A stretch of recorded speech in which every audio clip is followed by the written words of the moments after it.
Okay, to reiterate, when I say B tier, I don't mean bad. So Blue Mage is an A tier DPS because they don't sacrifice anything to maintain their maximum DPS. And that's what a lot of these other jobs come down to. There's a sacrifice that has to be made. And this isn't just pure parsing, because parse suffers from the fact that you can overkill. And you can overkill really well on Dark Knight. So I'm balancing as much as I can. Again, I was a Dynamis leader for a year and a half plus. And I love all these jobs. I bring them all. Everything you see here, I've brought except for Black Mage. All right. So next up, Paladin. Kamishi recommends B tier. I'm just gonna say A tier. In the world of Majesty, in the world of Dragoon subs, like, Paladin is just, it's a fine choice for tank in Wave 3 nowadays.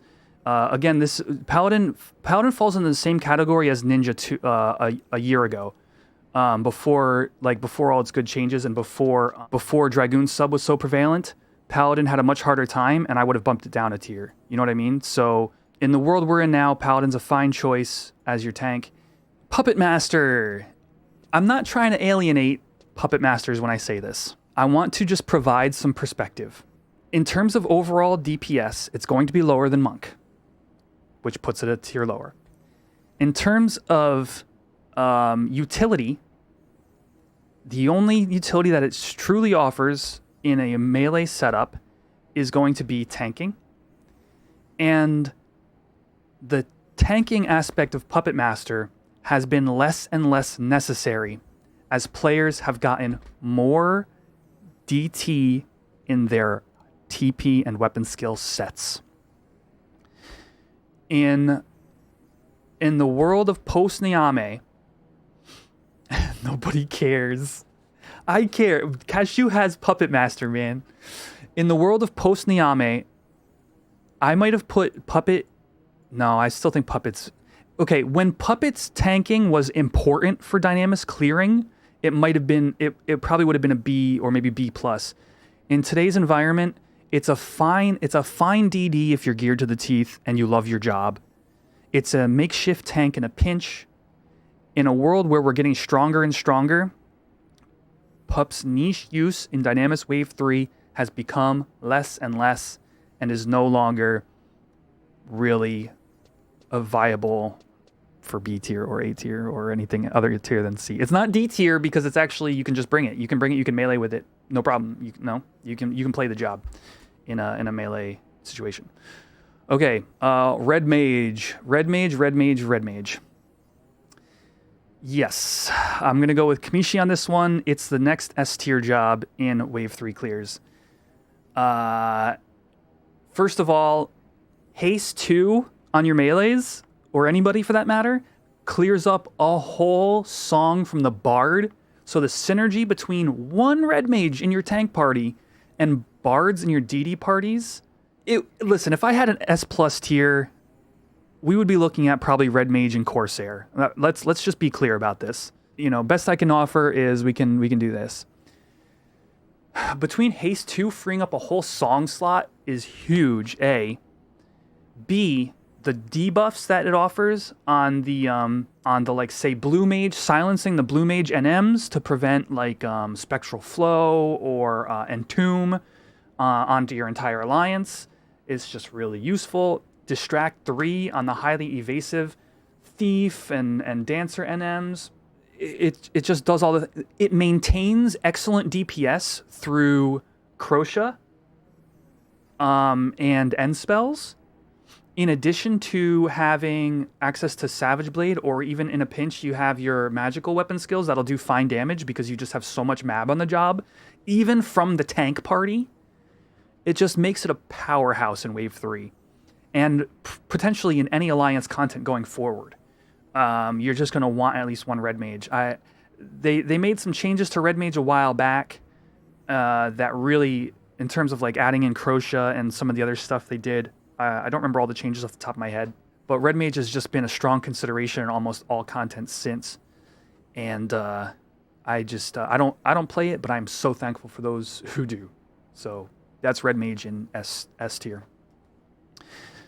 Next up is Ranger, and Ranger's a little tough. I really want to put Ranger in A tier. And I almost like, to me, like Ranger's like an A minus. And while we all know that it can put out the crazy DPS with, especially with Kraken in the offhand, TP bonus in the slot, and in addition to that, you're just railing out Savage Blades. Of course, if we were talking Magic strat, it would be S tier. But with melee strat, I'm actually torn, and I'll tell you why. It just doesn't have Dragoon sub. If you want to do maximum DPS with no actual melee buffs, you're gonna take hate, and you're gonna probably have to like shadow tank. Like the reasoning is still the same. The reasoning is the same for these 3 jobs. So I'm gonna put it in B tier with the understanding that it puts out a phenomenal amount of damage. It doesn't have its own self buffs, and it doesn't sub Dragoon to do that. If we're talking Magic strat, it's S tier, because, you know, Kraken Club offhand into, or any great multi-attack build into True Flights is just massive damage. Ranger can switch to Annihilator and be good on hate. Yeah, but then you're gimping your damage. So it's the same thing as like Dark Knight or Monk, where you have to make changes that affect your overall DPS in order to compensate, while Blue Mage does not, and that's why Blue Mage remains the A tier DD. Okay, on to the next, Rune Fencer. It's the S tier tank. The ability to, especially once you have EPO and you can Lament as an AoE effect, the hate generation is just superior. Between foil and also in addition foil, it's just got its reasons. Nowadays I will bring either and be happy with it. I personally play Rune Fencer when I tank in wave 3. Again, I'll bring Paladins. I don't have a preference much anymore, but I will say that in terms of doing your job, Rune Fencer has an easier time doing it than Paladin, thus the S tier, while Paladin honestly is probably like A minus.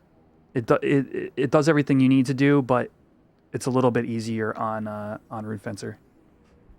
Rake and Gambit? Yeah, Rake and Gambit enabling shenanigans with Corsair on the Wave 3 boss is kind of nutty. Okay, on to the next one. I'm going to be honest with you, chat. I might need your help. I might need your help on this one. Samurai, I think, falls under the same reasonings that I've given for B tier.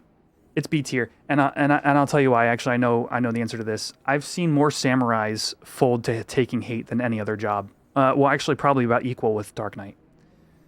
Which goes to show you, by the way, why this tiering is not simply based on how awesome a job is, because they're all great. But Sam just takes it. It just dumps out damage and then just takes hate. And so the one consideration that almost says to me this could almost be A tier is Jinpu. And its ability to, and it's a hybrid weapon skill, so it's taking less hate with Jinpu, but it just doesn't, I don't think it meets the qualification. Again, if you look at B tier, you'll notice, oh, wait a second, B tier is where most of the jobs that we bring to melee strat are, you know?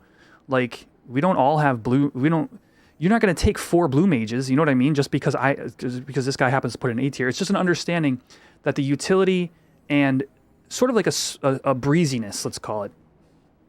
Anyway, if I'm sticking to my original, you know, not having to concede in order to generate your DPS, I still stand by these choices.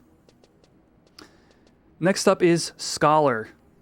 Let's see.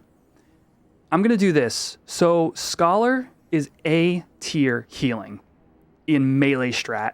It is S tier in magic strat. Because you want your storms. Because your storms are only marginally valuable in melee strat, you can hit the Corsair with a Firestorm in order to help if they want to do Wildfire on like the normal mobs. or maybe your ranger in this case, so you can true flight a little bit better in a melee strat. It's fine, but in general, you really want it when you're doing your magic strat. You really want those storms. That's my piece on Scholar. It's a great job. It really offers a lot. You lose, if you have a full wipe, you lose a rise. And honestly,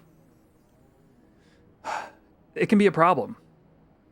Not being able to arise people quickly and efficiently. If you have 0 white mages, you're in even more trouble. Which is why I might as well throw white mage in the S tier. Right?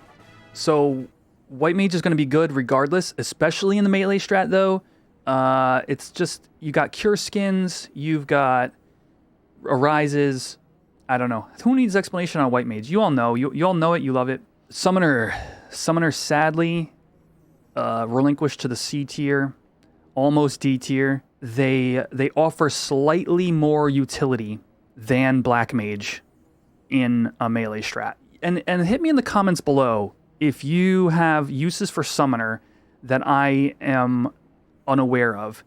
But the only thing I can think of is if we go back to what I was talking about with Beastmaster and possibly removing Geomancer from like melee parties, you could potentially fix that slot with a summoner instead of another melee, and then the red mage doesn't have to haste that party.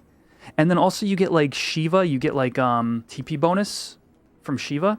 So I think that there's a potential universe where summoner starts getting incorporated more.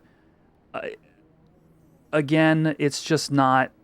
It doesn't have a place right now in the overall meta. Okay, this is one I have been struggling with, and it's Thief. I feel like everything. I feel like my heart says put it. I feel like my logic side says put it in B tier because of everything I've listed, but my inclination is to say A tier, which is going to be very controversial, I think. So it's sort of like A minus tier. Ooh, we're getting very controversial opinions in chat. I'm gonna stick it in A tier, and I'm gonna make my case. Thief can Sub-Dragoon without any loss to DPS. It can larceny SPs and save you 30 seconds of your life on NMs. For all the reasons I mentioned earlier with Dancer and Rudra Storm, if you count Thief's Rudra Storm skill chain damage in addition to their regular DPS, so I have personally, and this is why I'm torn, and this is going to be probably a personal soapbox here. I have won parses against very well-geared players on Wave 3 Dynamis with Thief. Sneak attack and trick attack for spike damage. Subbing Dragoon again without any kind of like reduction in your overall DPS. And no time debuffing like Dancer has to do, or Dancer wants to do. So what you end up with is, like Blue Mage, consistently high damage that doesn't require any kind of sacrifices or time spent debuffing. It's honestly, to me, it's straddling the line between these two. And part of that is sort of public opinion on Thief, but also you get the TH. So like, I feel like the utility is enough. I'm going to put it in A tier, and I'll tell you that is my personal experience playing Thief. Anyway, the last job, Warrior, it's A tier, almost S. If you don't know at the moment, Fencer Warrior it puts out a ton of DPS. It has Warcry, which is some of the best, probably one of the best buffs in the game. It can Sub-Dragoon. Like you just can't go wrong. Your weapon choices are fantastic. I would almost put an S tier. Warrior is almost the other S tier. As we go into the future and as more ML levels start to come, as more gear changes happen, I think the texture and composition of alliance-based content is going to be a little interesting as that goes on, and I think we're going to be able to make a lot more choices about what job we play. So that's my take on it after, again, time spent with these jobs, with players who play all these jobs at the sort of the top tier level. in an endgame shell that had a great run. Some people have branched off in the past few months, but so that's that. I'm gonna end the video here. Thank you, YouTube, for checking this out. Again, if you want to catch me live, it's twitch.tv/xiquetch, and I'll see you there. Peace out, everybody.